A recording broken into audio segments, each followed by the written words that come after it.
Bonjour à tous et bienvenue sur le podcast des établissements médico-sociaux. Je m'appelle Arnaud Chevalier et après avoir été directeur d'EHPAD pendant 8 ans, j'aide les établissements de santé à adopter les meilleures innovations pour simplifier et améliorer leur quotidien. J'ai créé ce podcast pour partager les belles expériences portées par des gens passionnés. Avant de commencer, si vous appréciez ce podcast, vous pouvez vous abonner pour ne rater aucun épisode et encore mieux, mettre une note 5 étoiles sur Apple Podcast et le partager à vos collègues. Sur ce, bon épisode. Bonjour à tous, aujourd'hui je discute avec Rosette Marescotti qui est co-auteure et fondatrice de l'Humanitude. Donc ensemble on va parler de l'Humanitude mais surtout de l'origine de cette approche ou de cette philosophie, mais tu vas nous dire ce que c'est précisément. Mais juste avant, je te propose de te présenter. Alors, bonjour Arnaud, bonjour à tout le monde. Merci d'abord de cette invitation parce que ça me fait toujours très plaisir de parler de l'humanitude et de partager cette expérience de vie. Alors, eh bien, je m'appelle Rosette Marescotti, j'ai une formation de professeur d'éducation physique et sportive. J'ai également un diplôme en psychogérontologie. Je suis chercheuse au Centre de recherche gériatrique de Tokyo et avec Yves Gineste, je suis co-auteure et fondatrice et cofondatrice de la méthodologie de soins Gineste Marescotti, dite Humanitude. Et je suis également présidente de notre société qui est une SAS et qui s'appelle la SAS Humanitude. Voilà pour ma présentation. Et alors, première question, comment on passe de prof de sport à une méthode d'accompagnement des personnes les plus fragiles en EHPAD? Ah oui, alors là, je me doutais bien que tu allais poser cette question parce qu'effectivement, elle est particulièrement surprenante. Alors, d'abord, il faut savoir que dans notre formation de professeur d'éducation physique et sportive, alors moi, j'ai été formée à l'UREPS de Marseille et à l'UMINI et Yves à Toulouse. Alors, dans cette formation, on a quand même toute une formation sur la réhabilitation. On fait beaucoup d'anatomie, de physiologie, de psychologie. Et on a une formation aussi sur la réhabilitation fonctionnelle. Donc ça, c'est un point déjà qu'il faut savoir. Alors, comment ça s'est passé? Comment on est devenu soignant? Parce que nous, on s'estime vraiment soignant aujourd'hui. Dans les années 79-80, le Greta de Cahors cherche des professeurs d'éducation physique et sportive pour les former à la manutention des malades, afin d'enseigner ces techniques aux soignants, parce que dans cette profession, ben, c'est probablement la profession la plus touchée à cette époque sur le problème de mal de dos. Alors, je ne sais pas si tu sais ce que c'est un Greta. Alors, un Greta, c'est un groupement d'établissements publics locaux d'enseignement qui mutualisent les compétences et leurs moyens pour proposer des formations dans le cadre de la formation continue des adultes. Voilà. Donc nous avons suivi, et comme nous sommes profs de gym et que nous travaillons dans l'éducation nationale, donc c'est normal qu'on puisse faire appel à nous. Nous avons suivi cette formation avec Monsieur Lefebvre, qui est lui-même professeur d'éducation physique et sportive. Alors, il y a d'autres formations qui existaient avec des kinésithérapeutes, hein. Une fois formés, nous avons créé une formation de 5 jours où intervenaient sur une demi-journée un médecin et un kinésithérapeute. C'est la formation la plus longue qui existait à cette époque-là concernant la manutention des malades. Alors, pour l'instant, je ne t'ai pas dit comment on est arrivé là, hein. C'est juste un début. On a suivi une première formation pour donner des cours à des soignants pour leur éviter d'avoir mal au dos, donc de travailler sur des techniques tout simplement de manutention, de levage des personnes. Ce qui est intéressant, c'est que c'est un sujet qui est toujours ultra d'actualité. Parce Ça, que c'est les vraiment soignants continuent de se péter d'actualité. le dos et on n'a toujours pas réglé ce problème-là. Enfin, c'est Ouais, mieux, il y a du ouais, matériel, il y a des aides, il y a des ouais. formations, une vraie préoccupation, mais c'est pas encore gagné. Ben voilà, moi, tu comprendras avec la suite que pour nous, la manutention, elle existe quasiment pas, quoi. Nous, on a mis des règles comme ne pas forcer plus d'un enfant de 5 ans. Mais l'aventure, elle est longue quand même, hein. Elle a 40 ans, hein. Ouais. Donc, pour y arriver, ça a été quand même toute une aventure. Donc, pour continuer la suite et comprendre, notre première formation, donc avec le CRETA, proposée par le CRETA, s'est déroulée avec les soignants d'un hôpital local dans le Lot. Alors, il nous est apparu tout de suite évident qu'il ne suffisait pas d'apprendre des techniques en salle où les soignants se mobilisent entre eux, mais que nous devions mettre nos techniques en pratique directement avec les patients, parce qu'à l'époque, on parlait de patients. Nous demandons donc qu'on nous présente les personnes les plus difficiles à mobiliser. En fait, nous rencontrions surtout des personnes dont la toilette était faite dans le lit. Alors, soit des lits médicalisés, alors je sais pas si il faut se reporter à 40 ans en arrière, là je pense qu'il y a beaucoup de personnes qui vont entendre et qui ne se représentent pas ce que c'était. Donc les lits, bien sûr, ils n'étaient pas à hauteur variable, et puis il y avait aussi les lits qui étaient très très bas, et tout mécanique, bien évidemment. Alors, il faut savoir que les soignants sont seuls de manière très courante pour prendre soin de la personne.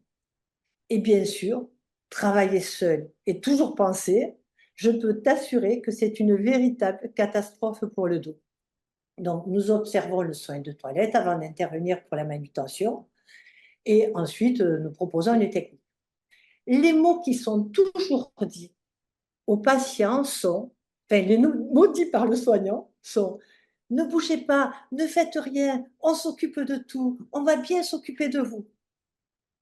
Notre première rencontre avec, dans le service est avec un monsieur qui a une hémiplégie et dont les soignants se plaignent de la difficulté pour l'asseoir au fauteuil. Alors je t'explique, la personne qui va le mettre au fauteuil, elle entoure de ses bras, elle le soulève et elle tombe en général avec le monsieur dans le fauteuil. Bon, ça c'est très courant, je pense que là, beaucoup de personnes vont se reconnaître. Nous devons donc lever cette personne, nous nous renseignons bien évidemment sur les parties du corps qu'il faut protéger et bien sûr, comme nous n'avons strictement aucune compétence dans le soin, il nous semble évident qu'il faut faire participer la personne avec les capacités qu'elle possède. Et bien sûr, ces capacités-là, nous les évaluons. Ainsi, nous lui tendons la main, que la personne saisit avec sa main valide et très facilement, nous l'asseyons au bord du lit. Il suffit ensuite de guider ce monsieur pour qu'il porte le poids de son corps sur sa jambe valide, qu'il se redresse et qu'on lui fasse pivoter avec un pivot vers le fauteuil. Alors, bien sûr, là derrière, il y a beaucoup de techniques, bien évidemment. Mais ce qui est sûr, c'est qu'à partir de ce moment-là, nous ne parlerons plus d'hémiplégique, mais d'hémivalides. Et ça, c'est une notion qui est particulièrement intéressante, je pense, parce qu'on comprend tout de suite que la personne va avoir des possibilités, quelle qu'elle soit, une personne a des possibilités. Et au lieu de s'intéresser aux parties qui sont entre guillemets défaillantes sur la personne, il faut aussi, le soignant doit s'intéresser aux parties valides. Et en fait, eh bien, nous avons verticalisé beaucoup de personnes, au grand plaisir des soignants, bien sûr, et des patients. Dans cette même semaine, nous avons visité l'hospice. Alors, je ne sais pas si tu sais ce que c'est, l'hospice. Tu as vu sûrement des photos, mais tu es probablement bien jeune pour y avoir travaillé. J'ai vu que les photos. Voilà, je m'en doute bien. Et donc, dans cette semaine, nous avons visité l'hospice qui accueille des personnes âgées qui finiront leur vie dans l'établissement. Alors, écoute, quand je parle de cette histoire, j'ai toujours la même émotion qui m'envahit, en fait, parce que ça a été le début de l'aventure, en fait. Donc, c'est la fin de la matinée et nous visitons l'établissement et nous pénétrons avec notre groupe de 14 soignants, donc Yves et moi, dans une grande salle commune, une salle hospiciale. Alors, tu as à droite et à gauche des lits qui se succèdent et qui sont côte à côte. Hein, et dans l'allée centrale, il y a des chaises en enfilade où sont assises les occupantes des lits. Ces dames sont dos à dos attachées sur la chaise et la plupart d'entre elles crient. Elles crient, elles veulent être détachées. Tu vois, tu as une représentation de l'image? Ouais, ouais. Le attaché me choque beaucoup. Ah ben oui, je te raconte pas. Oui, Ouais. oui, oui, c'est choquant. Pendant ce temps, tu as une dame qui nettoie le sol et c'est probablement pour que le sol ne soit pas piétiné que les personnes âgées sont attachées. Nous traversons cette salle les soignants continuent à parler entre eux comme si de rien n'était, en fait. Et Yves et moi, nous sommes à la traîne, envahis par une immense émotion de tristesse face à cette désolation. Et je t'avoue que, comme tu es choqué, ça a été un choc terrifiant. J'en ai toujours de l'émotion quand j'en parle. J'ai ces images qui sont très fortes. Je me reprends.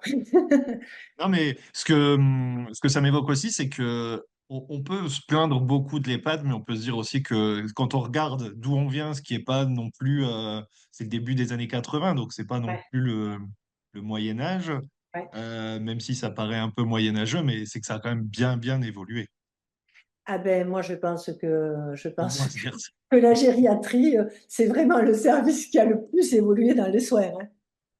Ouais, Alors moi j'ai cette certitude, hein. Je visite l'hôpital général, je visite les EHPAD. Moi je pense que c'est dans les EHPAD qu'on a le plus évolué quand même, hein. ouais. Est-ce Dans le que, soin parce aux que je crois que personnes j'ai lu âgées, hein. ça. Tu vois, je crois que j'ai lu ça dans votre livre. Est-ce que le fait d'attacher les gens, parce que moi, l'hospice, on peut y voir un aspect très collectif, euh, de, en fait, où vraiment tout le monde vit ensemble, parce que finalement, chacun sa chambre, ça peut avoir le côté un peu pervers de d'isoler beaucoup. Sauf que là, vraiment, le fait limite, tu vois, être dans un grand dortoir, ça peut avoir, c'est pas terrible niveau dignité et tout ça, intimité, tout ce qu'on veut, mais ça a un côté vraiment où les gens peuvent quand même se côtoyer un peu. Par contre, moi, j'avais lu qu'il y avait interdiction de parler, interdiction de se déplacer, et que ce qui a aussi changé un peu les choses au début, enfin, courant des années 80, c'est l'arrivée des protections, en fait, des changes anatomiques, parce qu'en fait, le fait d'attacher tout le monde, c'était aussi par rapport au problème d'incontinence. Alors, euh, euh, attacher les produits d'incontinence, on les a surtout vus sur le marché dans les établissements à partir de 1983. Et D'accord. ça, ils sont arrivés sur le marché en 1980. Moi, je me rappelle, on travaillait à Limoux à l'époque, à l'hôpital psychiatrique de Limoux, et c'était les premiers à en avoir, hein, dans les établissements, en tous les cas où nous travaillons, hein, bien évidemment, hein, je ne peux pas parler de tout le monde, c'est une évidence, hein. Et oui, il y a eu une évolution avec l'arrivée des protections, mais ça a été absolument fabuleux. Mais quand tu dis qu'on est attaché à cause de ça, non, on voit encore des personnes contentionnées. Et là, ces personnes, elles n'étaient pas attachées toute la journée. Elles étaient attachées juste parce qu'on passait la serpillère, pour pas qu'elles Ah, piétinent le ok. sol. Mais après, moi, Ouais. j'ai vécu des Ah, bah, choses tant mieux. épouvantables. Je te raconte des trucs horribles. Je me rappelle d'une dame dans un centre hospitalier qui n'avait pas de jambes, qui avait une protection. Par contre, donc c'est un petit peu plus tard, elle avait ses deux mains attachées en permanence parce qu'elle arrachait sa protection. Ouais. Moi, j'ai vu des choses horribles. On n'a pas imaginé que la personne hospitalisée, que le patient, que la résidente, comme on disait à l'époque, était une personne. Elle était vue plus comme un objet de soin. Ouais. C'est Non, ce mais regard on est. qu'on a essayé de changer, nous. Tu vois? Ouais, carrément. Non, mais si on imagine ça maintenant, on est sur un degré extrême de maltraitance, quoi. C'est le truc Oui, mais aujourd'hui. je te parlerai du mémoire que j'ai fait par la suite, si tu permets, hein, ça va Ça venir. marche. À la suite des choses et dans l'avancée. Donc, alors, qu'est-ce qui se passe? Nous, suite à cette première semaine de formation en tant que vacataire de l'éducation nationale, nous décidons de quitter notre métier de professeur d'éducation physique et sportive avec nos gentils élèves pour travailler à plein temps avec le Greta de Cahors auprès des soignants. Donc, on a quitté notre métier de prof de gym, tout simplement. On a été tellement bouleversés par ce qu'on a rencontré et puis aussi par ce qu'on pouvait faire toutes ces personnes en une semaine qu'on arrivait à lever. Alors pour nous, enfin, c'est super important pour nous de lever des personnes. Le mouvement, c'est la vie, et je te le redirai, parce que on trouve ça complètement essentiel. Et puis voir ces personnes attachées, ça nous a tellement bouleversés. On s'est dit, mais il y a des choses à faire là-dedans. Voilà, on avait l'impression de faire de l'humanitaire, en fait. Hmm.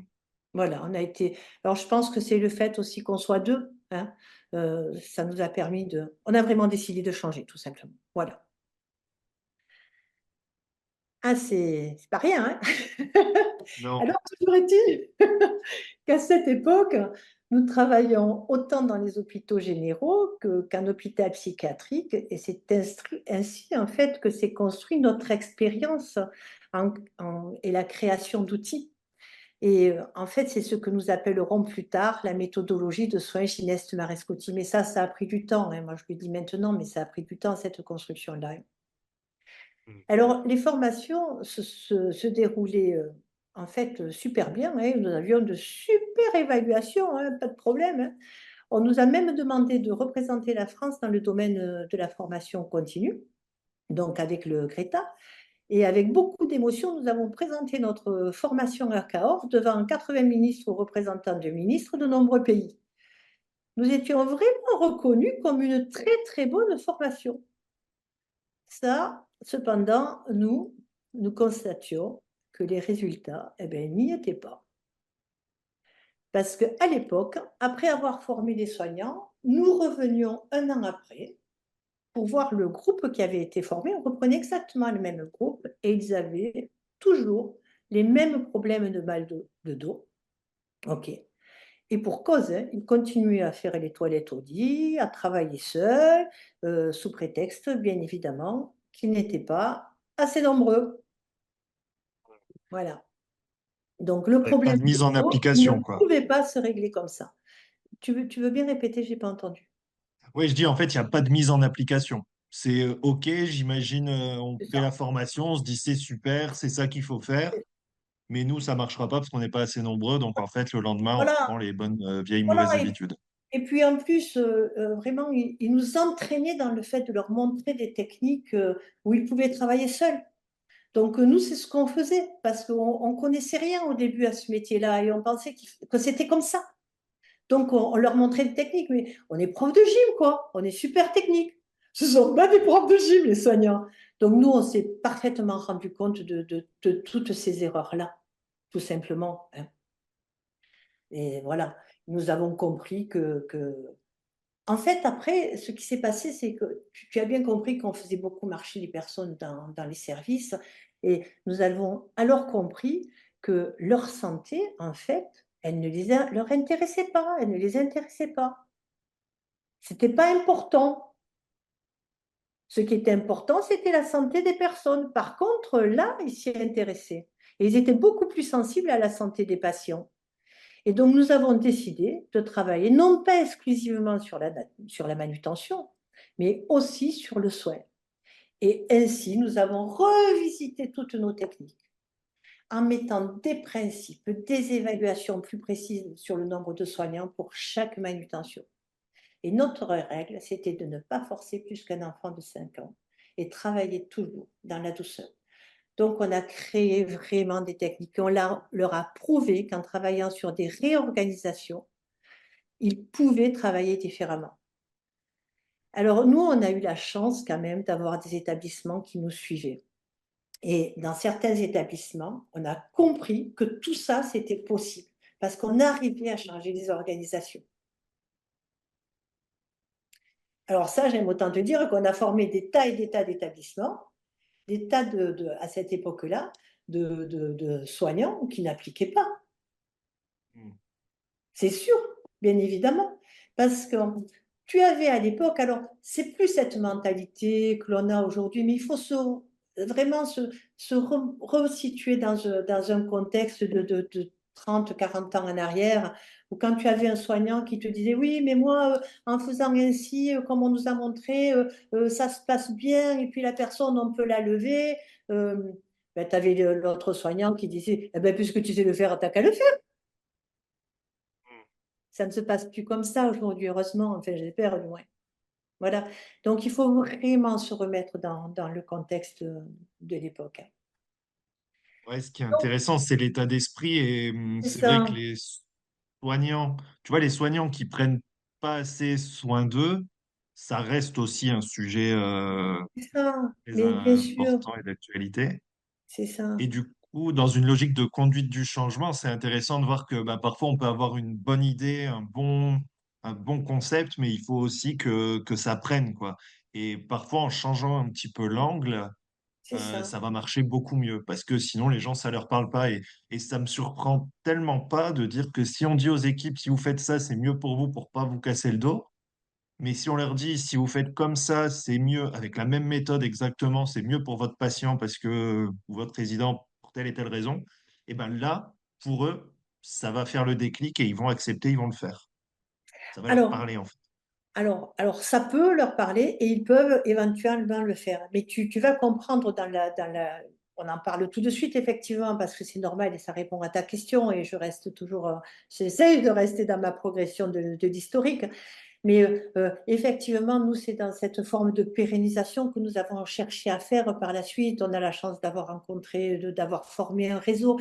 Et nous, notre souci principal aujourd'hui, c'est la pérennisation, bien évidemment. C'est pour ça que nous formons les directeurs des établissements. C'est pour ça que si on ne rentre pas dans une démarche comme nous l'avons construite aujourd'hui et dont je te parlerai tout à l'heure, ça ne marche pas.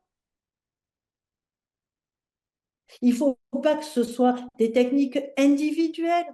Le prendre soin comme on le voit aujourd'hui, comme on le considère, la bientraitance comme on la considère, il faut que ce soit une dynamique d'équipe. Il faut que ce soit un projet institutionnel. Et nous, on demande que l'humanitude soit inscrite dans le projet d'établissement de manière très claire. Oui, une Et démarche nous en collective de reparlerons tout toute à l'heure façon. de ça. Nous allons en reparler. Et donc, très rapidement, pour en revenir à notre historique, nous allons passer d'une approche ergonomique de la manutention des malades à une approche humaniste et réhabilitatrice. Alors, c'est vrai que quand on fait marcher les personnes, c'est hyper compliqué. Euh, il faut, comme elles sont très souvent incontinentes, il faut les suivre avec la serpillière. Donc, ce n'est pas quelque chose d'évident.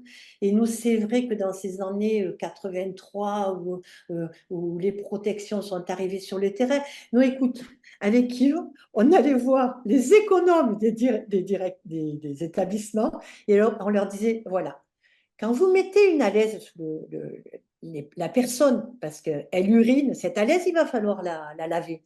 Et cette alaise, je me rappelle, on leur disait à l'époque, elle vous coûte 5 francs le lavage d'une alaise. Si vous mettez une protection, ça va vous coûter beaucoup moins cher. Et on va Ouais. pouvoir faire marcher la personne. On s'intéressait vraiment à la santé de la personne. On va pouvoir la faire marcher. Ça sentira beaucoup moins dans les services. Il y aura beaucoup moins d'odeur, etc., etc. On allait voir les économes, tu te rends compte? Ouais, avec un discours économique, parce que c'est ce qui va lui parler. C'est ça, c'est ça, c'est ça. Et on lui parlait sous, parce qu'effectivement, ça lui parlait. Je peux t'assurer qu'on a beaucoup travaillé pour essayer de convaincre les établissements à cette époque-là de mettre des protections aux personnes. Mais bon, je passe très vite là-dessus parce que 40 ans, c'est long, donc il y a des tas d'histoires, bien évidemment. Donc, en même temps, à cette époque, on développe une approche des communications verbales et non verbales. Et nous affirmons que la grammatisation est iatrogène et qu'une personne peut vivre debout jusqu'à la fin de ses jours, ou presque, bien sûr. Donc ça, c'est important, hein, de pouvoir affirmer un truc pareil, hein. Nous proposons des techniques de verticalisation où la relation dans le toucher, dans la manière de toucher la personne pour la verticaliser va être essentielle. Et d'ailleurs, à cette époque-là, nous ne parlons plus de manutention de malades, mais de manutention relationnelle, ce qui nous a été suggéré par un directeur d'établissement. Et donc, nous avons effectivement parlé de manutention relationnelle.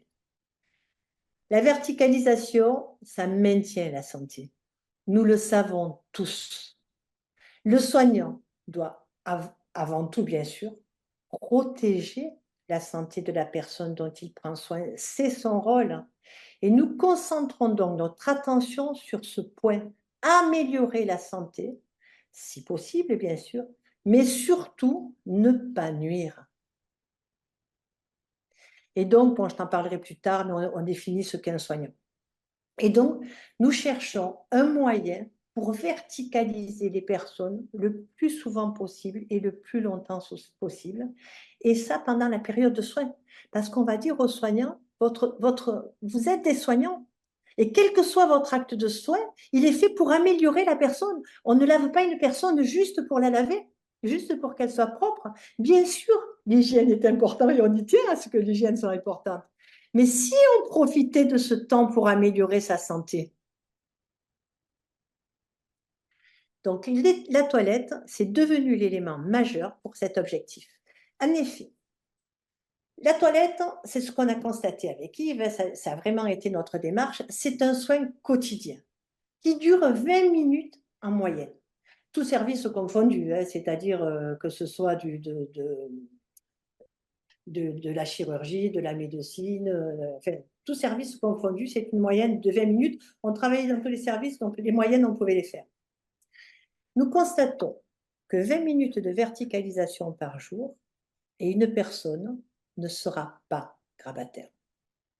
Avec tout ce que ça entraîne, les escarres, les rétractions, etc., etc.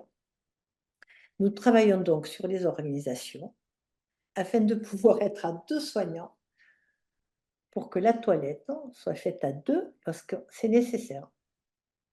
Et en priorité au lavabo ou à la douche. Voilà. Donc, qu'est-ce qu'on fait également? Nous organisons des activités les après-midi. À cette époque-là, il n'y avait pas d'activité, hein. Voilà. Les soignants étaient beaucoup plus libres l'après-midi. Et d'ailleurs, il y a des tas de soignants qui nous disaient ben, moi, je préfère travailler le matin parce qu'au moins, je sais ce que je dois faire. C'est marrant ça. C'est intéressant hein, comme réflexion. Hein. Non, on s'ennuie, ouais, presque. C'est intéressant. Hein. Et donc, puisque vous ennuyez l'après-midi, on va vous occuper. Et donc, on organisait, on faisait marcher les personnes, quoi, tout simplement. Et bien évidemment, ben, les résultats, ils sont là. Voilà. Et ben, écoute, je pense que je vais quand même te parler du soin un peu pour te montrer notre regard sur le soin. Alors, je vais te donner un exemple, parce que bien sûr, on s'est intéressé aux soins en même temps, hein, tu l'entends bien. Hein. Donc, pour te donner un exemple, à cette époque, il y avait beaucoup de personnes qui avaient des escarres, surtout des escarres au niveau des talons. Et le soin consistait à masser le talon pendant quelques secondes. Alors bien sûr, hein, dans les règles de l'art, on leur disait qu'il fallait le masser pendant plusieurs minutes. Je peux t'assurer, puisque nous, on assistait aux soins, c'était jamais massé pendant quelques minutes. Donc, et finalement, tant mieux. Donc, il massait pendant quelques secondes. Et à nous, masser le talon, parce que quand on a compris ce qu'est une escarre, je ne vais pas le redire là, hein, cela ben, ne nous paraissait pas du tout cohérent de masser le talon parce qu'en anatomie, nous, on a appris qu'il y a plein de sang qui est logé dans ce que l'on appelle la semelle veineuse plantaire, donc vraiment sous la plante du pied, et que quand on marche justement, eh bien, cela permet de faire remonter le sang dans la jambe. D'accord. Et ensuite, ce sang, il est repris par les valvules qui sont dans les veines saphènes qui empêchent le sang de descendre. Le muscle, les jumeaux, donc le mollet, les muscles en se contractant, ils poussent le sang un peu vers le haut et tagadagada, le sang, il remonte tout simplement. D'accord? Donc, nous, qu'est-ce que nous faisons? On propose d'autres techniques qui permettent de faire remonter le sang dans la jambe tout en mobilisant le pied et la cheville. En fait, on reproduit la marche. Ouais. Et ça, c'est super intéressant parce que du coup, on se dit, mais bon sang, le soin, l'infirmière ou l'aide-soignante, elle va venir le matin, elle va faire ça un peu le matin, un peu l'après-midi. C'est pas suffisant dans une journée. Il y a les familles qui sont là, elles s'embêtent, elles savent pas quoi faire. Et si on leur proposait justement de mobiliser les pieds de la personne, de reproduire cette marche, d'appuyer sur la semelle veineuse plantaire pour faire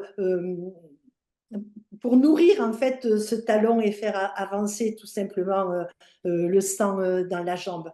Et donc, on a proposé ça aux familles. Ça a été notre première introduction avec les familles parce qu'on s'est rendu compte qu'ils étaient super contents de l'aider. C'était magnifique. Ils pouvaient faire quelque chose et prendre soin des personnes qu'ils aimaient. C'est magnifique ça. Hein, voilà.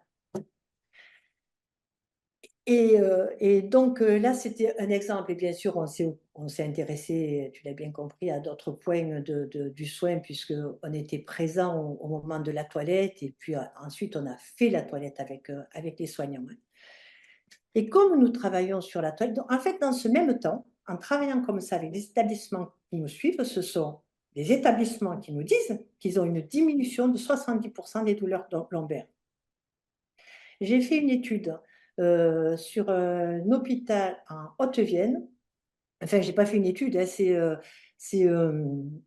l'ANFH qui souhaitait mesurer les évolutions, enfin les évolutions qu'il y avait dans la formation continue, et que la formation continue, en fait, c'était un investissement. Et ils nous ont choisi la manutention des malades pour cette expérimentation. Et donc, les soignants que nous avons pris dans l'établissement où nous avons travaillé, les soignants ont été vus d'abord par un médecin du travail, qui était donc avec nous en formation, qui a vu toutes les personnes et qui a donc analysé ce que je suis en train de vous dire maintenant concernant les problèmes de dos. Et on a constaté, entre autres, une diminution de 70% sur les douleurs lombaires. C'est quand même bien. Impressionnant. Ouais. C'est impressionnant, hein, voilà. Et, au niveau de la grappatisation, puis d'autres points aussi, ça a été assez impressionnant ce que nous avons pu constater. Alors, comme nous travaillons sur la toilette à cette époque-là, nous constatons que les soignants, en même temps, ils commencent par laver le visage.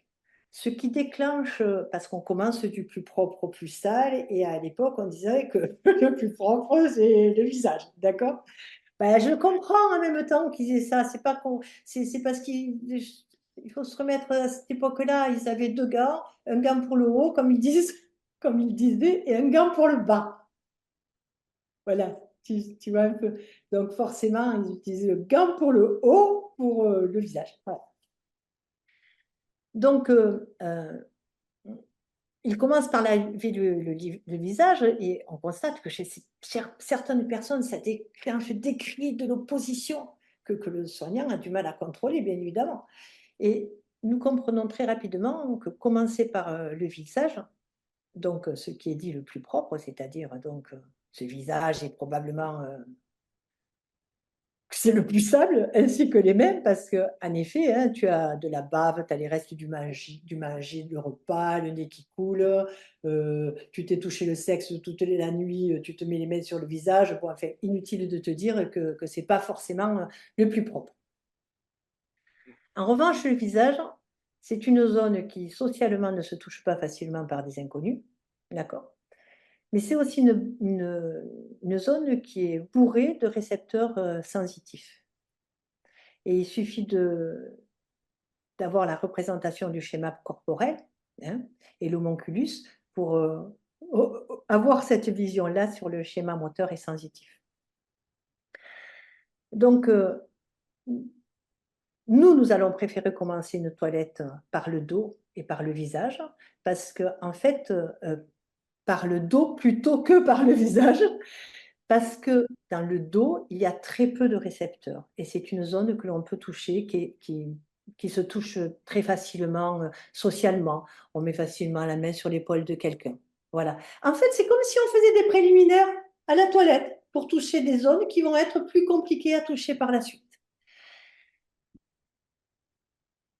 Et en fait, donc on préfère commencer par ces zones-là, et nous créons donc des toilettes séquentielles pour ces personnes qui ont des troubles cognitifs, et par la suite, après, nous créerons d'autres toilettes séquentielles pour les personnes qui sont très douloureuses. Et donc, nous incluons le schéma corporel dans les toilettes dès les années 1982-83. Tout ça, ça s'est fait très, très rapidement parce qu'on avait vraiment une vision qui était complètement différente avec les connaissances que nous avions en anatomie, en physiologie, en psychologie, tout ce que nous avions appris dans nos études. C'est pour ça que c'est intéressant que nous soyons professeurs d'éducation physique et sportive. Et moi, je pense que si nous ne l'avions pas été, si nous avions été soignants, ben, on n'aurait pas découvert ça. Oui, c'est sûr, c'est la vision différente, c'est même une forme de culture différente qui permet d'apporter quelque chose en plus. C'est ça. Et puis la chance d'avoir rencontré des soignants fabuleux, quoi. Je veux dire, mais moi j'ai des frissons quand j'y pense. À l'époque, les soignants qui faisaient de la formation, ils étaient volontaires. Mm. Ils avaient envie de changer. Ils nous racontaient les choses qui étaient compliquées pour eux. Ils avaient confiance en nous. C'était incroyable. Aujourd'hui, la formation continue. Ben, souvent, on envoie les gens en formation. On n'est plus Ouais. dans le même volontariat. Il faut les convaincre. Là, ils avaient envie. On était avec des personnes qui avaient envie. On discutait beaucoup avec les directeurs qui avaient aussi envie de changer les choses. Et ces établissements, je t'assure que ces établissements qui avaient confiance en nous, qui mettaient en place toutes les formations, quand on découvrait ce travail sur les toilettes, on mettait une formation sur les toilettes et on voyait des progrès fabuleux. On a inventé des formations comme les PAM. Les PAM, c'est ce que c'est. Ça veut dire que euh, euh, on mettait un objectif. Par exemple, une personne doit se laver le visage toute seule. On constate qu'elle a un trouble du schéma corporel et elle n'arrive pas à manger toute seule. Donc, toutes les activités, tous les moments de soins qu'il va y avoir pour cette personne, eh bien, on va faire en sorte qu'elle dirige sa main vers son visage. Par exemple, l'infirmière qui va rentrer, quand elle va lui donner les médicaments, elle ne va pas lui dire ouvrez la bouche. Elle va lui tendre la main, elle va lui donner ses médicaments, elle va lui dire portez-les à la bouche, ou elle va l'aider à les porter à sa bouche. Et nous, on sait que c'est la répétition du mouvement qui te permet de construire le mouvement et qui te permet de construire ton schéma corporel. Ouais, c'est une forme de rééducation, C'est ça, de la mais réhabilitation. quotidienne, quoi. C'est Ouais. ça, c'est ça. Mm. Ensuite, l'aide-soignante, elle avait pour objectif tout simplement euh, de travailler sur le haut du visage, d'accord? D'aider la personne à retrouver ce visage. Au niveau de l'alimentation, on ne fait pas manger la personne. On ne lui dit pas ouvrez la bouche parce que vous ne savez pas manger. On va la guider. Donc, tous ces objectifs vont se reporter dans tous les moments de soins. Chacun sait ce qu'il a à faire. Et les établissements qui nous ont suivis dans ces formations, mais c'était absolument fantastique, quoi. On voyait des progrès de manière incroyable. Et chaque soignant se sentait soignant. Et c'est ça aussi qui est fabuleux. C'est pour ça que tout à l'heure, quand je te disais, ce qui intéresse le soignant, c'est vraiment l'amélioration de la santé de la personne. Et quand il voit des progrès, quand il voit que ce qu'il fait est utile, eh bien, je peux t'assurer qu'il a envie. Mais pour ça, il faut l'aider dans les organisations. Il faut l'aider. Parce que imagine, une personne qui aide un soignant à manger. Et puis, qu'il y a le cadre de santé qui va arriver, c'est la surveillante à l'époque, qui va arriver et qui va lui dire faites-la manger, vous voyez bien que vous mettez trop de temps. Ça ne prend plus de sens. Tout est perdu. De la même manière, si tu as une soignante dans l'équipe qui la fait manger, qui l'aide, pardon, qui la guide pour la faire manger dans un objectif de réhabilitateur, et que tu as les autres soignants qui la font manger, qui donnent à manger, tu comprends bien que soignant, il faut l'être 7 jours sur 7. C'est pas une fois de temps en temps. Donc tout ça, ça fait partie de ce que nous avons observé et que nous avons voulu réorganiser. Donc on a proposé des tas d'outils aux soignants pour réorganiser tout ça. Et on a mis en place des établissements pilotes. Ce sont vraiment des établissements qui nous ont suivis. Donc, on sait très bien qu'on était parfaitement capable d'améliorer la santé de la personne en faisant en sorte que chaque soignant était un soignant avec pour objectif d'améliorer la santé de la personne. Et c'est comme ça qu'on arrive à diminuer le problème de mal de dos en travaillant sur la santé des personnes. Parce que c'est lié. Ah oui, C'est, c'est mieux. quand on le dit comme ça, c'est logique. Après, Ah oui, mais bah oui, pas simple, bah oui. facile à dire. C'est pour ça qu'il faut ensuite travailler sur les organisations. Et donc, nos recherches sur le toucher nous permettent de développer des techniques de mobilisation qui vont être basées sur la douceur et sur la mémoire émotionnelle. En 1994, nous travaillons sur la suppression des toilettes au liquide injustifiées et sur l'intérêt de la douche ou du chariot douche. Parce qu'on se rend compte, en fait, on travaille à l'hôpital psychiatrique, à l'hôpital général. À l'hôpital général, on ne mouille jamais les escarres, d'accord? Alors qu'à l'hôpital psychiatrique, on douche les personnes tous les jours, escarres ou pas escarres. Et nous, on constate qu'à l'hôpital psychiatrique, c'est pas parce qu'ils ont beaucoup plus de personnes, hein, parce qu'ils faisaient les mêmes soins au niveau des escarres, et il y avait les mêmes pratiques, hein, de contention, etc., etc. À l'hôpital psychiatrique, les escars, elles guérissent plus vite. D'accord? Mm. Donc, on se dit, ben, l'eau, en fait, ça fait probablement pas de mal aux escars. Et donc, on travaille sur la suppression à la fois des toilettes au lit qui sont injustifiées, donc en faisant marcher les personnes pour les amener au lavabo, mais aussi la suppression des toilettes au lit, des personnes qui doivent avoir des toilettes au lit, hop, on essayait de mettre en place des chariots douches. Pas forcément tous les jours, mais voilà, séquentiel, hein, on s'en doute bien. Hein. Et nous testons ce projet en fait pendant 2 ans dans des hôpitaux partenaires. Hein. C'était le centre hospitalier de Limoux et le centre hospitalier de Tulle. Et voilà, et ben, après, on ne peut que constater qu'on avait d'excellents résultats, quoi, hein. Enfin, qu'ils avaient d'excellents résultats. Alors en 1998, dans le cadre d'un diplôme universitaire en psychogérontologie, je fais un mémoire sur la maltraitance des personnes âgées en institution. Et j'appelle ça les sévices en institution, le silence des soignants. Alors, ça a été dur, hein, cette période-là. Alors, pourquoi je fais ce mémoire-là? Parce qu'on travaille toujours ensemble avec Yves. On est toujours ensemble, c'est-à-dire on travaille tous les deux, on prend des groupes ensemble. C'est ça qui nous a aidé aussi, le fait d'être toujours ensemble, de construire ce qu'on a construit. Et donc, en fait, j'ai toujours un peu de mal à en parler parce que je revois les situations, c'est des choses qui sont c'est émotionnel, quoi, hein, c'est très prégnant. Hein. Donc, en fait, les soignants, comme ils étaient bien en formation, ils voyaient avec quelle douceur on s'occupait des personnes. Il y avait beaucoup de personnes qui avaient des problèmes cognitifs. Hein. Euh, la maladie d'Alzheimer était assez peu connue à l'époque par les soignants. Hein. Et comme nous, on travaillait beaucoup en psychiatrie, et où il y avait justement ces personnes qu'on disait séniles, mais qui en fait devaient avoir la maladie d'Alzheimer ou des maladies apparentées, on avait mis en place des tas d'outils pour s'occuper de ces personnes-là. Et bien sûr qu'on ramenait à l'hôpital général, puisqu'on s'occupait aussi de personnes qui avaient des troubles cognitifs. Et en fait, les soignants, ils voyaient qu'il y avait beaucoup de douceur, qu'il n'y avait pas de cris, on avait développé des techniques, vraiment beaucoup de douceur. Et donc, ils étaient confiants en nous et ils portaient des choses lourdes en eux. Hein. Et ils nous racontaient ils venaient nous parler, ils venaient nous raconter qu'ils avaient vu des maltraitances physiques. Hein. Moi, je me suis intéressée aux maltraitances physiques. Des gifles, des coups, personnes âgées, vraiment des maltraitances, quoi.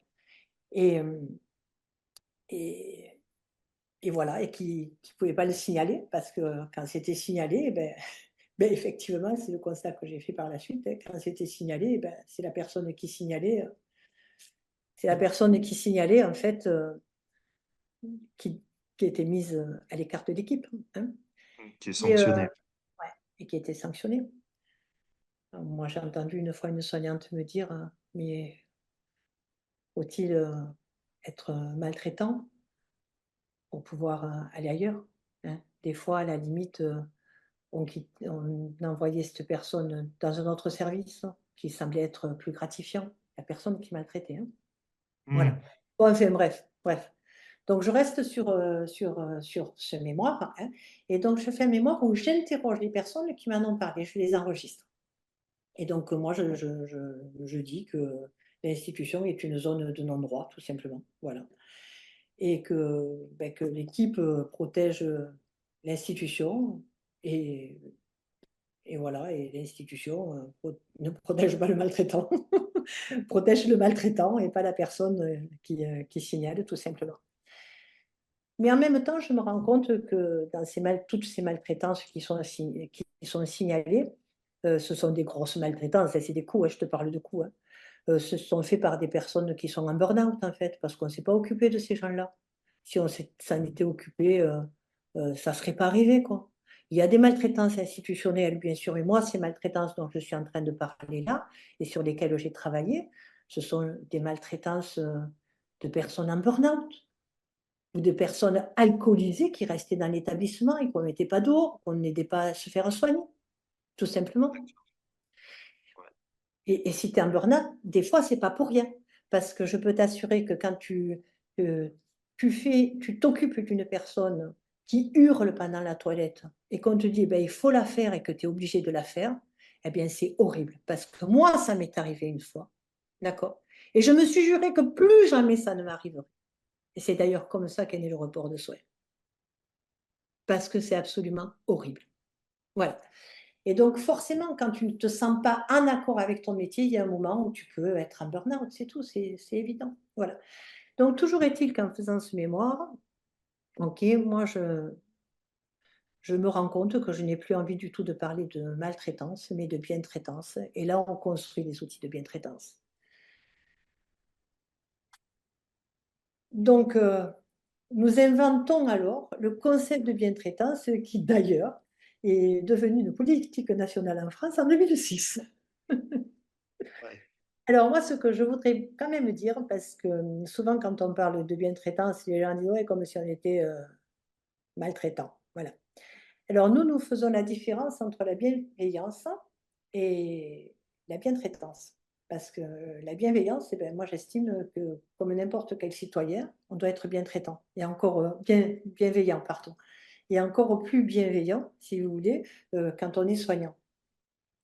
Alors que pour moi, pour nous, en humanitude, la bientraitance, elle n'est pas du tout naturelle. Elle s'apprend et elle est professionnelle. Quand tu ne sais pas comment faire pour aider une personne à son soin de toilette quand elle se met à hurler et que tu vas le faire quand même, parce qu'on t'a dit qu'il fallait le faire, ben, tu es perdu. Et si on te donne des outils qui sont bien traitants, qui vont te faire permettre de faire une toilette où le lien entre le soignant et le soigné est maintenu, eh bien c'est un outil qui t'apprend à être bien traitant. C'est clair ce que je dis. Pour moi, c'est clair. Moi, je vois même dans cette logique-là, on peut aller plus loin sur la bientraitance, une dimension collective. La Déjà, oui. bientraitance, c'est aussi l'organisation qui permet d'être bientraitant et en équipe.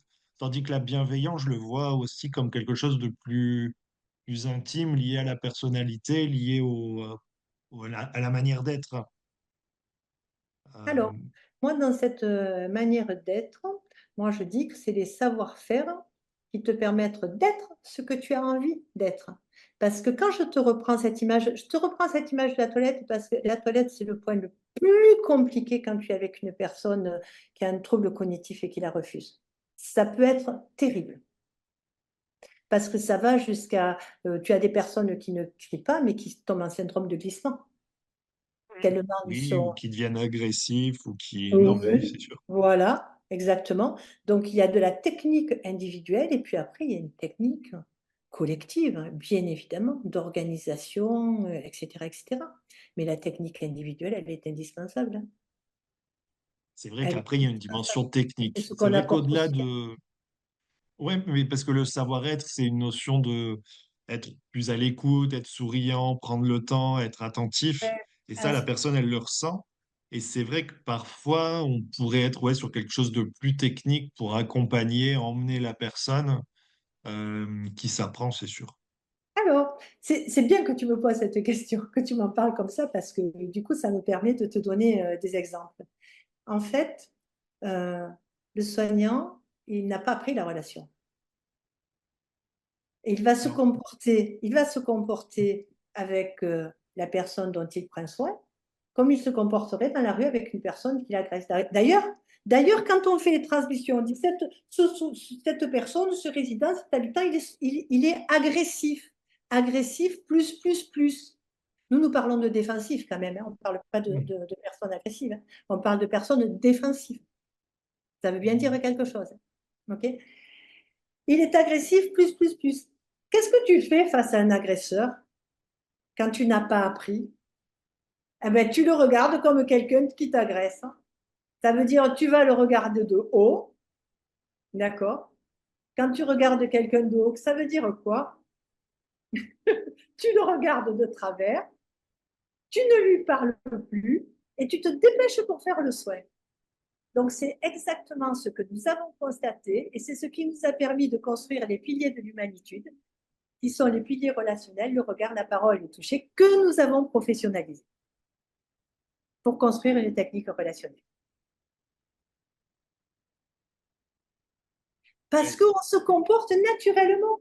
On se comporte, moi je peux t'assurer que quand j'étais étudiante à Marseille, eh bien, je descendais pas la rue de la Gare, tu vois, je prenais un taxi. Parce que les rares fois où je l'ai descendu, si je me faisais agresser, ben, soit je prenais la poudre d'escampette, d'accord? Parce que je n'ai pas fait 10 ans de karaté pour affronter une personne qui est capable de m'agresser. Et donc, tu te comportes, quand tu te sens agressé, tu te comportes face à quelqu'un qui t'agresserait dans la rue, Mm. tout simplement. C'est en ce sens-là que je dis qu'il faut professionnaliser la relation. Et il faut professionnaliser tous ces gestes qui vont te permettre d'avoir non pas une conduite naturelle, mais une conduite apprise. Ouais, bien sûr. Savoir à quoi s'attendre et savoir comment réagir. C'est ça, Et c'est super important. c'est ça. Et donc, en fait, on travaille sur de la prévention avec des outils qui évitent, qui vont éviter, tout simplement, euh, qui vont éviter à la personne soit de ne plus rien dire, d'être complètement effacée, soit tout simplement d'être agressive. Défensive, pardon, défensive. Mm. Voilà. Ok. Alors, bon, alors c'est bien parce en même temps que je te raconte cette historique, ça me permet, tes questions me permettent de mettre en lien un petit peu tout ce que nous avons construit, hein, et de comprendre pourquoi. Voilà. Donc, Yves met ce mémoire sur Internet et nous sommes contactés par le mémoire que j'ai fait. Donc, et nous sommes, qui a fait d'ailleurs beaucoup de bruit. Il y a eu une émission à la télévision, sur la 2. Ça fait vraiment beaucoup de bruit.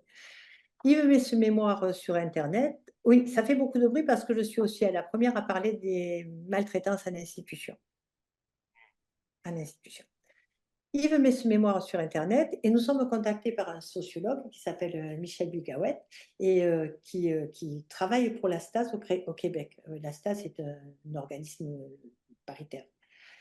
Et par contre, lui, il travaille sur la maltraitance des usagers sur les soignants.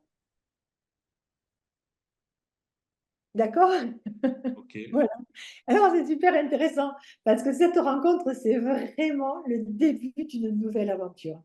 Michel Bigawet nous fait rencontrer des neuropsychologues qui sont Daniel Genot et Daniel Taillefer et qui nous apporteront beaucoup de connaissances cliniques sur la maladie d'Alzheimer et nous leur apportons nos techniques sur le prendre soin. Et nous formerons d'ailleurs tous les formateurs de la STAS au Québec à nos techniques. Ce sont des personnes qui travaillent dans les hôpitaux pour former les soignants à la manutention des malades. Et donc, nous, on leur apporte nos techniques de soins. Nous décidons alors d'écrire une nouvelle philosophie de soins, qui sera la philosophie de l'humanitude, et qui est basée sur l'approche émotionnelle et le respect des droits de l'homme. Alors, nous avons donc la méthodologie de soins Gineste Marescotti, qui comprend des outils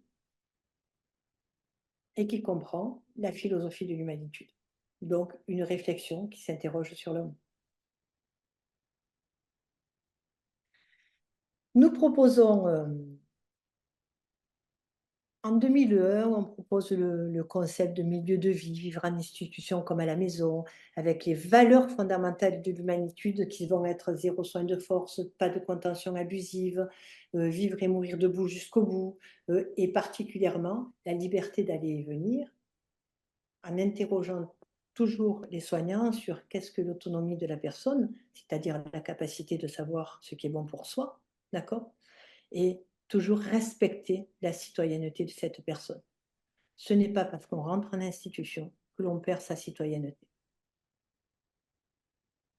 Comment vous voyez à ce moment-là la citoyenneté? Parce que en EHPAD, surtout quand il y a des troubles cognitifs, mais même en EHPAD tout court, la notion de citoyenneté, souvent je trouve que on le réduit au droit de vote. C'est bon, elle est allée voter, elle est citoyenne. C'est vrai. Euh, mais du coup, moi j'ai beaucoup de mal à concrètement, qu'est-ce qu'on fait?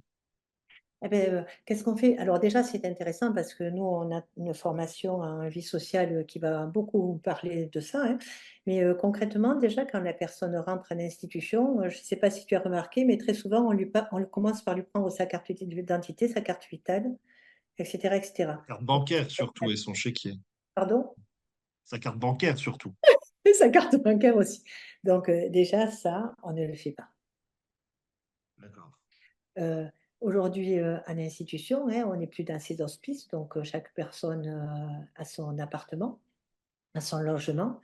Donc, ben, ce logement, eh ben, il va le meubler comme il en a envie, et puis il va avoir sa clé.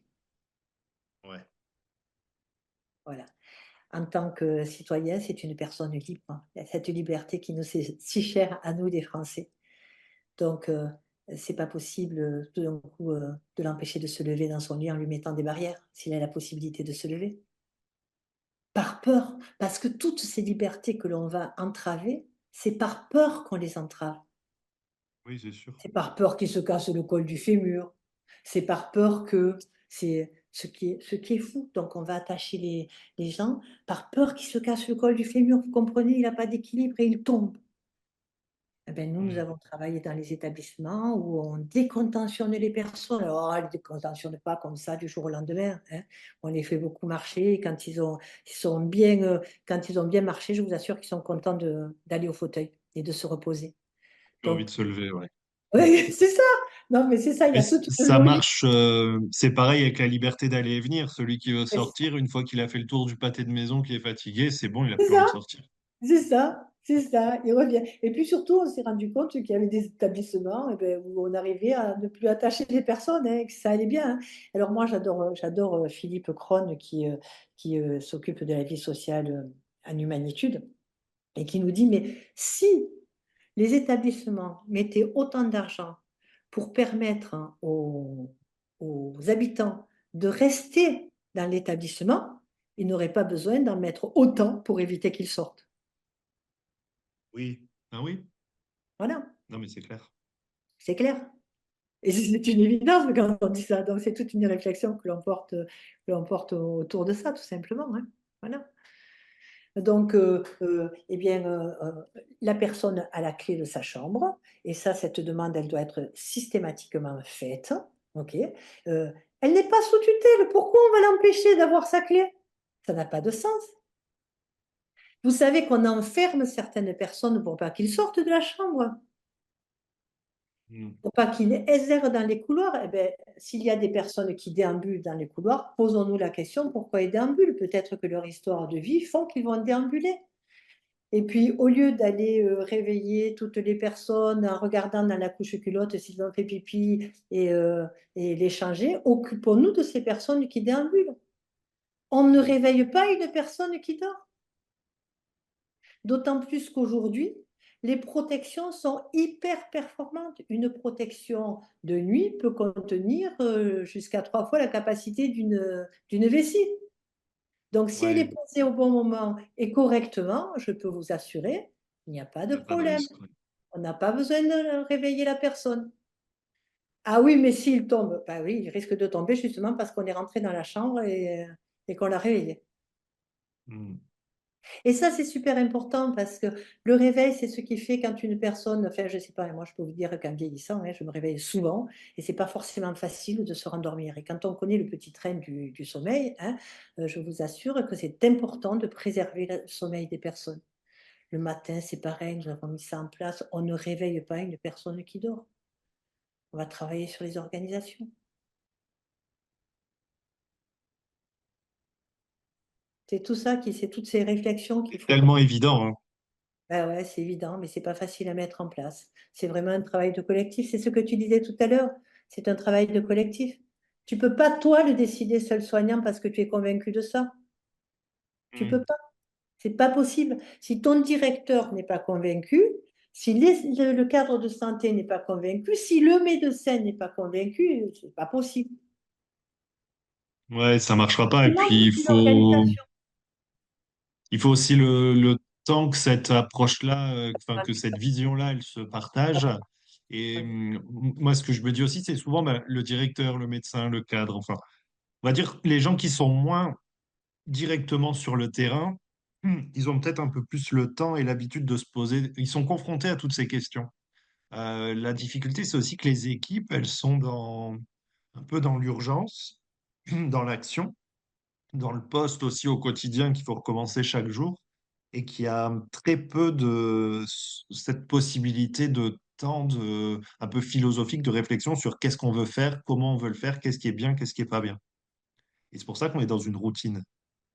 Alors, en fait, moi j'entends ce que tu dis parce que c'est ce qu'on entend souvent.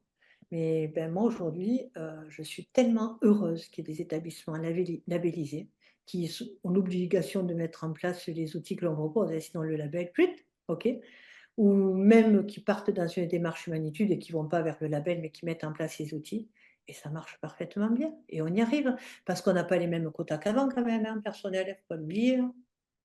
Ouais. Mais certainement parce qu'ils ont pris le temps. Ah ben Ça, oui, hein. parce qu'on s'est interrogé là-dessus, parce qu'on s'est dit qu'est-ce que c'est l'essentiel? Est-ce que l'urgence, c'est là où on la croit? Je vais te dire, par exemple, quand tu as une personne qui décède dans l'établissement, eh ben, on va le voir comme une urgence. Et on va trouver le temps de s'occuper de la personne. On ne va pas la laisser 3 jours dans son lit morte, hein. Tu vois ce que je veux dire? Ouais, L'urgence, on ouais, ne ouais. la met pas là où il faudrait la mettre. L'urgence, c'est de travailler sur la prévention. C'est de faire en sorte que cette personne qui ne marche pas aujourd'hui marchera demain. C'est ça qui est important. Et c'est de mettre en place tous les outils pour que ça se passe comme ça. Parce que demain, cette personne, elle nous fera gagner du temps. Ouais, bien sûr. Voilà. Et c'est ça qu'il faut percevoir très clairement. Et quand une personne rentre dans une institution, eh bien, si dès le départ, on fait une évaluation, on met des projets en place sur cette personne dans le programme, dans un programme adapté, qui existe. Il y a des obligations. Tout ça, c'est obligatoire, oui. Voilà. Hmm. Obligations. Donc, et si on ne le fait pas juste pour répondre à des obligations administratives, mais si on le fait parce qu'on a ce souhait de maintenir la personne en santé, ben, ça va marcher. Pas de raison. Euh, Aujourd'hui, est-ce qu'il y a eu d'autres étapes? Mais sinon, où est-ce qu'on en est aujourd'hui avec l'humanitude? Ah, alors, ben, au point de vue des étapes, si tu veux, ce qui a de super, super important, c'est que en 2003, donc nous, on avait commencé avec nos... Si tu veux, ça a été le fait de rencontrer le Québec, ça a été une révolution. Parce que du coup, il y a beaucoup de publications, on a beaucoup parlé de maltraitance, euh, donc ça a été un petit peu une révolution. Et donc, on a commencé à être connus et même on pensait qu'on était québécois. Quand Ah, tu m'entends d'accord. parler, je crois qu'on comprend tout de suite que ce n'est pas le cas. Mais bon, certains disent que l'humanitude, c'est né au Québec. Non, c'est pas né au Québec. Les Québécois, ils ont vite compris qu'on avait créé des outils qui étaient performants et voilà, ils en ont parlé tout simplement. Voilà, ce qui ne s'est pas fait en France. Nous, en 2003, nous avons eu la chance de rencontrer Annie de Vigy, qui est donc qui était PDG d'Eternis, ok, et qui a sur Internet Âge Village, d'accord? On parle des personnes âgées. Et donc, on a eu la chance de la rencontrer parce qu'elle a eu la même vision que nous sur le soin, ce souci de s'occuper des personnes, de les mobiliser, vraiment le même souci. Donc, nous, on avait commencé à monter des instituts Gineste Marescotti dans des régions, 2 ou 3, hein. Et moi, je ne suis pas compétente pour gérer ça. C'est vraiment pas mon boulot, je ne sais pas faire. Et puis, je n'ai pas envie en plus. Par contre, elle sait faire. Donc, on lui a donné la responsabilité, la direction du réseau Humanitude. Et là, le réseau Humanitude, aujourd'hui, il y a 12, on couvre toute la France et Outre-mer, et il y a 12 instituts Gineste Marescotti. Donc, il suffit d'aller sur humanitude.fr pour voir ça, hein, et pour voir tout ce que l'on propose, hein. Voilà. Et c'est vraiment la rencontre avec Annie nous a permis vraiment d'agrandir ce réseau. Donc, elle a géré le réseau, ok. Et on a beaucoup réfléchi avec les directeurs des instituts Gineste Marescotti qui sont extrêmement investis, ainsi que les formateurs. Les formateurs Humanitude ont tous été formés soit par nous, soit depuis 2016, je crois bien, par l'école Humanitude, qui sont des instructeurs qui ont été formés par nous, des instructeurs Humanitude. Les formateurs Humanitude sont formés par nous pendant 9 semaines. C'est une formation qui est longue, qui est vraiment voilà, performante. Donc, quand on fait Humanitude avec d'autres personnes que nous, ben, en général, on ne fait pas de l'Humanitude. D'accord? Voilà, ça c'est important de le savoir aussi. Hein. Voilà. Donc, nous avons beaucoup travaillé sur la pérennisation et aujourd'hui, on en est vraiment là, sur la pérennisation. En 2010, il y a eu aussi une très grosse aventure, c'est qu'on parlait beaucoup de la maltraitance et nous, on travaillait avec des établissements qui en avaient assez de voir ces reportages à la télévision où on parlait des soignants extrêmement maltraitants. Ils travaillaient en humanitude et des comportements d'agitation pathologique, il n'y en avait quasiment plus. Ils ne faisaient plus de contention. Ils travaillaient sur d'autres objectifs, des objectifs qu'on leur proposait. Et donc, un groupe d'une dizaine de directeurs, de cadres de santé, de médecins qui sont donc utilisateurs de l'humanitude, se joignent à nous pour créer l'association Assumi. Et cette association, c'est Association Humanitude, Évaluation et Milieu de Vie. Donc ça a été absolument génial. Et en une dizaine d'années, je veux dire qu'on a fait des progrès qui étaient vraiment, vraiment énormes. Donc moi, je vais te parler de ce qu'est aujourd'hui Assumuvie, hein, parce que peut-être pas la peine de remonter sur tout l'historique. Hein. En tous les cas, ce sont des personnes qui sont extrêmement investies. Donc moi, je les remercie énormément, et bien sûr, hein, c'est la présidente actuelle, c'est Élise Gambier, qui est directrice de la maison de Jeanne à Villers-Bocage. Au sein de cette association, nous avons une chargée de mission qui est Sophie Broadbaker, et une formatrice directrice opérationnelle au sein des instituts Gineste Marescotti, qui est Delphine Asnar. Et ce que je peux affirmer, c'est que les directeurs des instituts Gineste Marescotti, Sophie pour l'association Assumvie et les personnes qui se dirigent donc vers le label, et Delphine travaillent vraiment en collaboration pour aider les établissements qui s'engagent dans la démarche. Donc, tu l'as bien compris parce que tu sais qu'il existe le label Humanitude. Donc, aujourd'hui, cette association délivre le label Humanitude, mais elle a quand même d'autres missions. Hein. Elle a la mission de promouvoir les valeurs de l'humanitude et de garantir la bientraitance dans les établissements sanitaires et médico-sociaux, également dans les services à domicile. Hein. Elle a également pour mission de développer le label Humanitude. Donc, au label, l'établissement doit répondre à plus de 300 critères qui sont déclinés en 5 principes. Les 5 principes de l'humanitude sont 0 soin de force sans abandon de soins, le respect de la singularité et de l'intimité, vivre et mourir debout, l'ouverture vers l'extérieur, lieu de vie, lieu d'envie. Voilà. Et, et bien sûr, elle délivre le label Humanitude. Bon, elle a d'autres missions. Hein. Il faut regarder le site tout accroché, le label humanitude.fr, et on a toutes les informations sur Assumi. Voilà. Et donc, nous, aujourd'hui, on travaille surtout sur la pérennisation. C'est vraiment le point le plus important. Hein. Alors, comment on travaille sur la pérennisation au point des... Alors, ce que je vais vous dire, c'est une obligation en fait pour les établissements qui se dirigent vers le label. Hein. Donc, on a mis en place une démarche humanitude. Cette démarche humanitude fait l'objet d'une convention. Donc, dans un premier temps, on va proposer une formation à un groupe de pilotage qui va être le garant de la pérennisation des enseignements qui seront transmis lors des formations à la méthodologie de soins Gineste Marescotti. Et cette formation, elle s'effectue en amont des premières formations actions, de manière à aider le groupe de pilotage à mener la conduite de changement et à dynamiser, bien sûr, les liens de l'ensemble des professionnels de la structure. Le groupe de pilotage, ça va être le garant de la pérennisation des enseignements qui seront transmis lors de ces formations à la méthodologie de soins. Et bien sûr, ils vont assurer la continuité des actions qui sont menées au sein de l'établissement. Parce qu'au fur et à mesure des années, ok, il y a donc des projets qui doivent être remplis.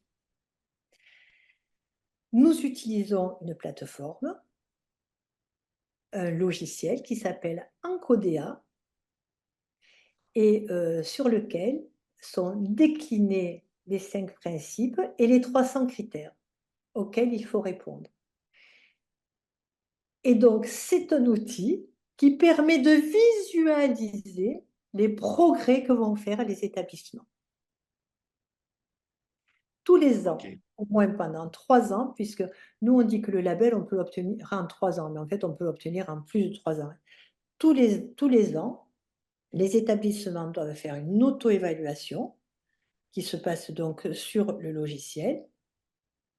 Cette auto-évaluation est revue par un formateur des instituts Gineste Marescotti. Et ensuite, il va y avoir une rencontre, une formation avec le groupe de pilotage, d'accord, pour parler de cette évaluation, mettre en place les nouveaux projets et parler de leur avancée, pourquoi ils ont pu être bloqués, pas bloqués, qu'est-ce qu'ils doivent faire, pas faire, etc., etc. Et ça pendant 3 ans. Et après, ils Ouais, demandent le donc label c'est ou ils ne vraiment demandent long pas. terme. C'est vraiment une logique, une Ouais, démarche long ouais. terme. Mais moi, je trouve que 3 ans, ça ne suffit pas. Quand je dis ça ne suffit pas, ça ne suffit pas pour mettre en place un changement de culture. Le changement de culture, pour moi, il est beaucoup plus long que ça. Oui, surtout aujourd'hui avec des équipes qui bougent beaucoup. Ah ben justement, justement, merci de me dire ça, Arnaud, parce que dans les établissements labellisés, eh bien, il y a beaucoup moins de départ de soignants. Oui, ça va jouer, c'est sûr. Non, c'est sûr que ça va jouer malgré tout. Moi, je vois la difficulté d'avoir toute une équipe formée qui pense plus ou moins, pas de la même manière, mais qui a ces valeurs-là et qui les comprend et qui les sait les faire vivre. La problématique, c'est qu'il suffit qu'il y ait deux, trois départs dans l'année, mais des départs, voilà, des gens, des mutations, des changements. Enfin, c'est la vie, des départs en retraite. Euh, voilà, il va falloir quand même Alors, alors, réimpliquer des alors, nouveaux et on y a pensé à tout ça quand même, hein. Donc, du coup, on met des outils en place. D'ailleurs, on propose une formation à l'humanitude. C'est encore autre chose, je fais une erreur là en parlant de ça. On propose des formations régulièrement, hein, parce qu'il faut former les soignants, hein, vous l'avez bien compris, c'est une formation sur 5 jours. Et on crée du compagnonnage, c'est-à-dire les soignants qui sont formés, on a des référents dans la structure, des référents humanitudes, qui après avoir suivi une formation de 5 jours, 4 ou 5 jours, suivent ensuite une formation de 2 fois 5 jours avec les instructeurs humanitudes, ou à l'époque c'était avec nous, où on travaille de manière encore plus spécifique sur les outils. D'accord? Et comment organiser, comment aider les collègues. Donc, on crée du compagnonnage, c'est-à-dire une personne qui n'a pas été formée va travailler avec une personne formée. On met en place des ateliers, mais ça, on en parle beaucoup sur la plateforme et on va aider, si tu veux, les établissements à mettre en place ça. On fait des audits, les soignants font des audits entre eux pour savoir si, effectivement, pour le respect de l'intimité, ils ont attendu la réponse de la personne, s'ils ont bien mis en place l'outil que l'on a créé pour ça, etc., etc. Donc oui, on a conscience de ça, qu'il y a des départs à la retraite. Bien sûr qu'on a conscience c'est qu'il y la a des vie, hein. personnes qui sont Mais parties. après, c'est aussi à l'établissement de prendre ça en compte C'est et ça. de le gérer. Mais bon, après, je pense que ça a toujours existé, hein. Peut-être que là, il y a eu un pic de mouvement, on va dire, en post-Covid, mais ça a toujours existé. Bon, je Euh, pense que la force, quand même, je pense que la force, c'est d'avoir un groupe de pilotage, hein. C'est-à-dire dans aussi. ce groupe de pilotage, qui tu as? Tu vas avoir le directeur, c'est nécessaire, qui aura fait quand même la formation, parce qu'après le groupe de pilotage, il est formé, hein. Il suit la Ça, c'est formation. intéressant. D'accord? C'est le premier groupe qui est formé. Il y a le directeur de l'établissement, il y a le cadre, il y a le médecin, il y a des infirmiers, il y a des aides-soignants, il y a des personnes il y a des personnes de la restauration, de la vie sociale. On va avoir des personnes de tous les services. Ouais. C'est vrai que ça fait la différence. Et parce que du coup, ça permet à tout le monde de parler le même langage, peu Bien sûr, importe le métier, en fait. bien sûr, peu importe le métier. Peu importe le métier. Et on va avoir de la même manière, nous, on a mis en place ce que l'on appelle la minute humanitude. Tous les jours, on parle d'un point de l'humanitude. Ça peut être une technique, mais ça peut être aussi, mais pourquoi il ne faut pas réveiller une personne la nuit? Ou bien d'un problème qui va concerner l'humanitude, ou d'un point philosophique. Ouais. Donc, Ouais, c'est... pourquoi on donne les clés à une personne qui ne sera même pas capable d'ouvrir sa porte? Ouais. Voilà. Tu vois ce que je veux dire? Donc, on va répondre. C'est pas nous le fait de dire ah ouais, mais il peut pas le faire de toute façon. Ça nous intéresse pas de dire ça. Pour nous, les personnes, on a une vision où la personne a toujours la capacité de, dans la mesure où elle le souhaite. Elle y arrivera ou elle n'y arrivera pas, mais on va dans son désir, dans ce qui est important pour elle. Ouais, je comprends. Dans Non, la je comprends. Et puis c'est restauration, aller plus loin que le simple soin technique, en fait. C'est vraiment raisonner, enfin voilà, avoir cette vision globale de la personne, quoi. Son c'est ça, attente, de son besoin. c'est ça, c'est ça. Dans la restauration, va pas manger pour se nourrir. De toute façon, elle ne se nourrit pas parce que la plupart du temps, quand c'est dégueulasse, tu ne manges pas. Mm. Donc, il faut qu'elle ait du plaisir. Et là, tu vas l'avoir mangé. Et donc, si tu vois comment on dévie, il y a de la dénutrition. Mais s'il y a de la dénutrition, faisons leur plaisir, qu'ils aient envie de manger. Ouais. Donc, comment on Euh, fait? Et ça, c'est pas simple. Bien sûr que c'est pas simple. Donc, il faut former les équipes de la restauration. Il faut former les équipes de la vie sociale. Bien sûr. Puis après, si on a des questions éthiques, parce que quand même, les personnes, quand tu rentres et que tu as un code pour entrer dans un espace, eh ben, t'enfermer les personnes. Hein. ouais. Elles n'ont rien fait, hein, les pauvres. Hein.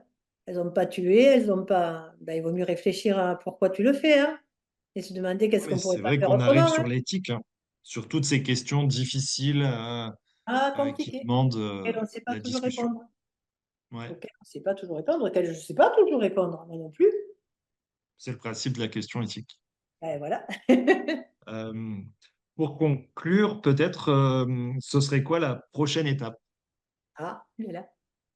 Alors écoute, euh, la prochaine étape, ben, nous on continue toujours cette pérennisation. Nous, la prochaine étape, mon rêve en fait, hein, donc aujourd'hui il y a 35 établissements labellisés. Il y en a 400 qui se déploient dans la démarche Humanitude, donc ils ne vont pas tous aller vers le label, hein, mais en tous les cas ils sont dans la démarche Humanitude, c'est-à-dire qu'ils utilisent la plateforme, d'accord, et qu'ils ont ce souci de compréhension.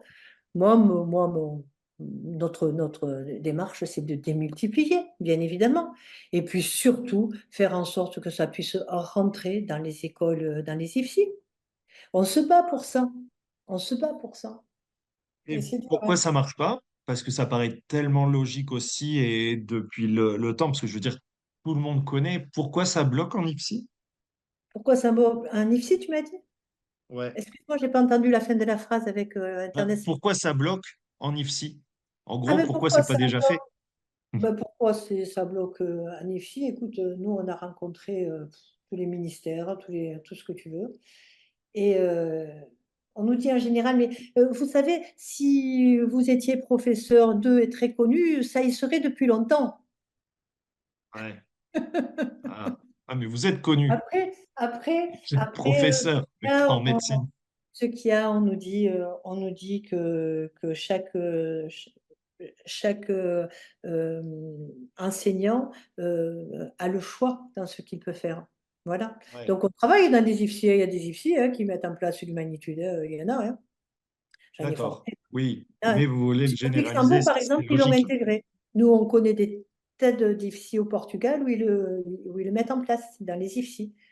Et bon, comme D'accord. ils mettent aussi d'autres approches non médicamenteuses, moi je suis ravie quand je vois par exemple des hôpitaux qui vont mettre d'autres approches médicamenteuses. Moi je suis ravie. La validation, ce que fait Nicole Poirier, mais moi je suis Montessori, mais moi je suis ravie. Nous on apporte autre chose de toute façon. Ouais. on apporte des organisations en plus. C'est ça qui permet une pérennisation. Mais les outils, il y en a plein d'autres qui apportent des outils. Utilisons-les.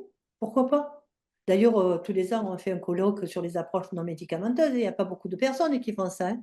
Avec Âge Village et Humanitude, on fait un colloque depuis 20 ans, je crois bien, 20 ans, hein. Peut-être que j'exagère, je ne sais plus, Au mois de sur, novembre, c'est sur les ça? approches, sur les approches non médicamenteuses, où on invite d'autres approches et on en est ravis parce qu'on a la conscience que c'est super important. Plus tu as d'outils, plus tu es performant. Ce qui est Ouais, bien important, sûr. c'est que ce soit connu par tout le monde et qu'on ait des projets pour la même personne. Une personne, quand on a le souci d'améliorer sa santé, il faut que tout le monde puisse s'occuper d'elle de la même manière. C'est ça qui est important. Et donc, pour ça, nous, on a créé des outils pour ça. Il faut que cette personne, elle ne rencontre pas le soignant qu'au moment du soin. On a créé des outils pour ça. On parle d'actes gratuits où on va rencontrer la personne juste pour passer un moment avec elle. Et rien que ça va faire qu'à un moment, elle peut accepter le soin. Ouais, On a c'est sûr. créé des tas d'outils, des tas et des tas d'outils qui vont permettre à la personne de se sentir bien dans la maison. En tous les cas, de faire en sorte qu'elle se sente à la fois citoyenne, libre, considérée et respectée. C'est un très beau mot de la fin. Citoyenne, libre, respectée. Merci en tout cas, merci pour toutes ces infos, merci pour ce partage. Bravo pour tout ce qui a pu être fait et ce qui reste à faire. Et voilà, et c'était super intéressant de pouvoir discuter de tout ça. Merci encore. Je remercie Arnaud, mais j'espère que je n'ai pas été trop brouillon. Non, pas du tout. À très bientôt et merci à toi de ce moment. Merci d'avoir écouté l'épisode jusqu'au bout, j'espère que le sujet vous a plu et qu'il vous inspirera. Pour m'aider à faire connaître le podcast, abonnez-vous sur votre plateforme d'écoute préférée ou notez-le et partagez-le sur vos réseaux sociaux. N'hésitez pas à me contacter sur LinkedIn pour toute remarque ou proposition de sujet. Bonne journée et à bientôt sur le podcast des établissements médico-sociaux.